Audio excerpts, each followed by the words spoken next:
ত্রয়োদশ জাতীয় সংসদ নির্বাচনের প্রস্তুতি হিসেবে বরগুনা ২ আসনে প্রচারণা চালাচ্ছেন জামাত মনোনীত প্রার্থী ডাক্তার সুলতান আহমেদ।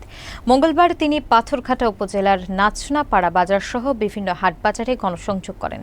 এছাড়া তিনি স্থানীয় শিক্ষা প্রতিষ্ঠানের শিক্ষক এবং শিক্ষার্থীদের সঙ্গে সৌজন্য সাক্ষাৎ করেন এবং মানিকখালী দরবার শরীফে দোয়া গ্রহণ করেন।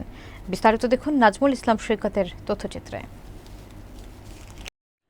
আগামী ত্রয়োদশ জাতীয় সংসদ নির্বাচনের প্রস্তুতি হিসেবে বরগুনা ২ আসনে জামাত মনোনীত দাঁড়িপাল্লার প্রার্থী ডাক্তার সুলতান আহমেদ বিভিন্ন কর্মসূচি নিয়ে ব্যস্ত সময় পার করছেন।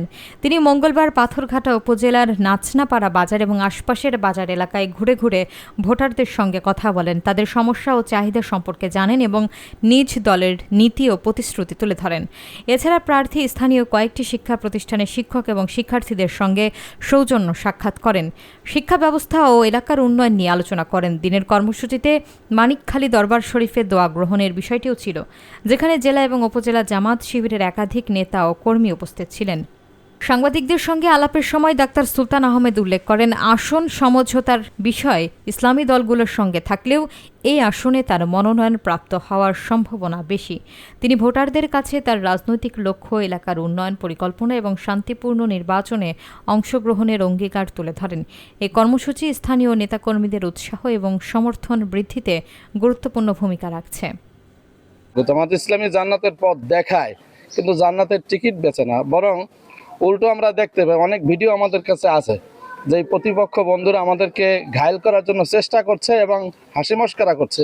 তারাই বিভিন্ন জায়গায় অমুকের নাম উজু নিয়ে নিতে হবে, অমুকের ভোট দিলে জান্নাত পাওয়া যায়, এইভাবে তারাই কথা বিক্রি করছে। আগামীতে সকল ইসলামী শক্তি ঐক্যবদ্ধভাবে নির্বাচন করতে চাই, যেখানে ন্যায় এবং ইনসাফ প্রতিষ্ঠার জন্য আজকে বদ্ধপরিকর। মানুষ আসলে বৈষম্যর জন্য যে ৩৬ জুলাই এই বৈষম্য দূর করার জন্যই মূলত আমাদের এই ঐক্য। আগামী দিনে ইসলামী সকল দলগুলো ঐক্য হয়ে দেশের ন্যায় এবং ইনসাফ প্রতিষ্ঠিত করবে এবং আল্লাহর আইন এবং সৎলোকের শাসন প্রতিষ্ঠার জন্য কাজ করে যাবে ইনশাআল্লাহ। নির্বাচন হবে বলেই আমরা আশাবাদী যে তারিখ সরকার ঘোষণা করেছে। এরপরেও সর্বশেষ সিইসি একটা কথা বলেছেন যে দুটো নির্বাচন একদিনে করার আমার সক্ষমতা নাই। এটা উনি কেন বললেন এবং এটা যদি বাস্তবে হয় তাহলে একটু নির্বাচন আকবর হতেও পারে। আমাদের সংখ্যা নাই, আমরা এখন জোরে সোরে চাই নির্বাচন হোক এই তারিখই, কারণ নির্বাচিত সরকার আসলেই অনেক ভালো হবে বলে সবার ধারণা।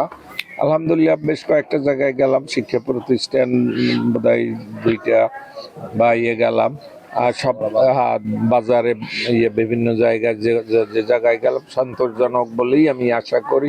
হাসি মুখ মানুষের, উৎসাহ ব্যঞ্জক এগিয়ে আসে, মানে একটা আগ্রহ ভরে আমাকে রিসিভ করে।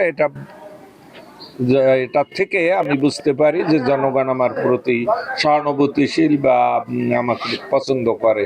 2-এ আমি আগেও একবার নির্বাচন করেছি, যে বললাম যে খন্দকার মাহবুব সাহেবের স্বার্থে মুরব্বী ছেড়ে দিয়েছিলাম।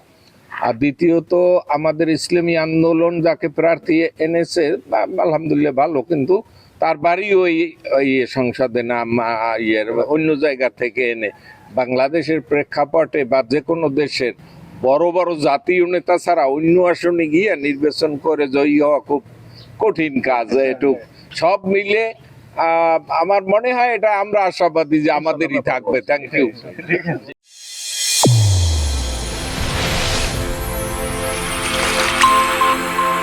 চ্যানেল A1 হৃদয়ের স্পন্দন।